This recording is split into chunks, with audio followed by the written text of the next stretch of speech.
മുസ്ലിം ലീഗുമായി കൂട്ടുകൂടുന്നതിനെതിരെ ഏറ്റവും ശക്തമായ നിലപാടുകൾ സ്വീകരിച്ചിട്ടുള്ള രാഷ്ട്രീയ നേതാവായിരുന്നു അദ്ദേഹം. അന്ന് മലബാറിൽ 2-3 സീറ്റ് മുസ്ലിം ലീഗിന് കൊടുക്കുന്നത് ഭാവിയിൽ മുസ്ലിം ലീഗ് കൂടുതൽ സീറ്റുകൾ ആവശ്യപ്പെടുന്നതിന് വഴിതെളിക്കും എന്ന് പറഞ്ഞുകൊണ്ട് അതിനെതിരെ ശക്തമായ നിലപാട് സ്വീകരിച്ച CK ഗോവിന്ദൻ നായരെ നമുക്ക് കാണാൻ സാധിക്കും. CK ഗോവിന്ദൻ നായർ പറഞ്ഞ കാര്യങ്ങൾ അക്ഷരം പ്രതി ശരിയാണെന്ന് പിൽക്കാലത്തെ കേരള രാഷ്ട്രീയം തെളിയിച്ചിട്ടുണ്ട്.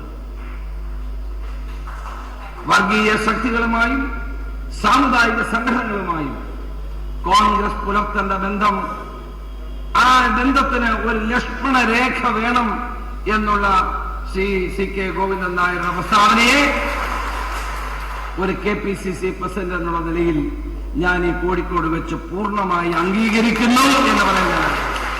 ഞാൻ KPCC പ്രസിഡന്റ് ആയിരിക്കുമ്പോഴാണ് കോഴിക്കോട് വെച്ച് നടന്ന CKG അനുസ്മരണ സമ്മേളനത്തിലാണ് പല കാര്യം പറഞ്ഞ കൂട്ടത്തിൽ ഇത് പറഞ്ഞത്.